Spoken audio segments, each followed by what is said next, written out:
est prêt à faire beaucoup de choses dans le cadre de la biodiversité de tout, mais on ne veut pas subir. Donc on veut être acteur, et acteur veut dire essayer d'y contribuer à des échelles réelles pour pouvoir faire après un diagnostic entre nous aussi et pouvoir argumenter sur des techniques qui vont et des techniques qui ne vont pas.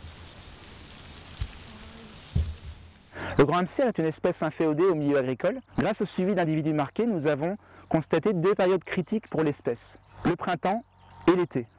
Lorsque des animaux creusent leur terrier en automne dans des cultures favorables, ils peuvent se réveiller au printemps suivant sur un sol nu, en particulier lorsque du maïs est cultivé. Et en été, la moisson constitue une disparition brutale de couverts d'alimentation et de protection. Et même lorsque une interculture y est implantée, en pratique conventionnelle, cette implantation est trop tardive pour permettre à l'espèce de constituer des réserves suffisantes pour l'hibernation. Donc en dehors du problème de couvert, de protection contre les prédateurs, il y a aussi un problème nutritionnel, puisque nous avons montré au laboratoire qu'il y avait une carence en vitamine B3 dans le maïs qui entraînait des troubles du comportement chez les femelles pendant la reproduction. Maintenant, nous cherchons des cultures qui soient favorables à semer en milieu naturel, à proximité des parcelles de maïs ou en interrang. Nous avons testé des associations blé-pois, également maïs-tournesol, blé-soja, maïs-soja. Et donc nous regardons les effets sur la reproduction des hamsters. Et nous avons déjà observé que certaines associations, comme par exemple maïs-tournesol ou blé-soja, pouvaient être plus favorables. Et il faut vraiment rediversifier l'alimentation, trouver des associations culturelles qui soient favorables à l'espèce pour relancer sa reproduction et l'état des populations. Dans le cadre des essais agronomiques, on essaye de pallier au manque de couverts dans la culture du blé et dans la culture du maïs. Donc dans le cadre de la culture du blé, on essaye de mettre en place un couvert végétal en sous-semis au mois de mars, qui, on espère, va se développer et va prendre le relais après la moisson du blé. Dans le cas du maïs, on essaye donc d'implanter ce maïs au travers un couvert qui est déjà en place et encore vivant, qu'on va essayer de garder le plus longtemps possible.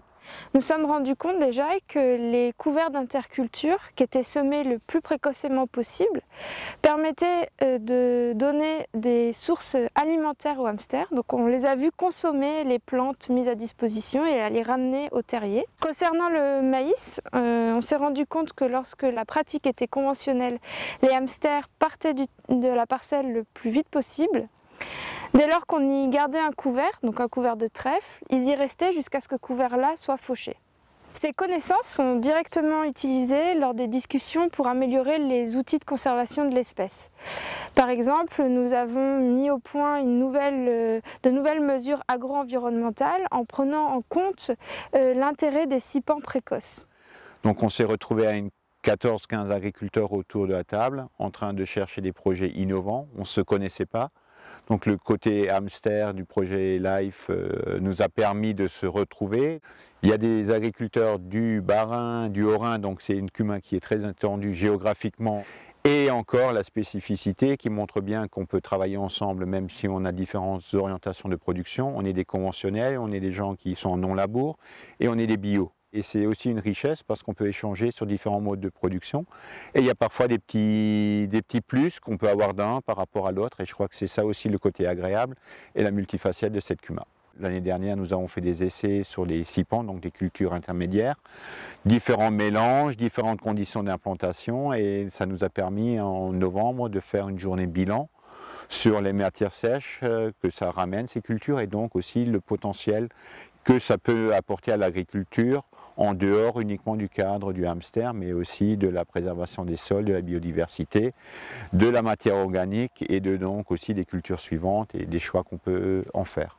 Alors le projet a été intéressant dans le sens où il a permis de rencontrer et de faire travailler ensemble des partenaires qui avant ne se connaissaient pas forcément et de croiser aussi des approches entre de l'agriculture, de la protection de l'environnement qui étaient auparavant plutôt conflictuels et qui, dans le cadre du projet, ont permis d'essayer de chercher des solutions ensemble plutôt que de s'affronter sur des questions plus idéologiques. Et dans ce sens-là, c'était très intéressant. En matière de recherche et d'expérimentation en agronomie, en agriculture, on se rend compte qu'on a des de multiples facteurs à gérer et que souvent cela nécessite un certain temps. Et ce qui peut fonctionner une année ne va pas forcément fonctionner avec le climat de l'année suivante. Et donc on a forcément besoin d'expérimenter sur plusieurs années. Et donc on espère que les travaux qui ont commencé dans le cadre du projet Life Alistair pourront se poursuivre et continuer à porter leurs fruits dans le cadre de la suite du plan national d'action hamster.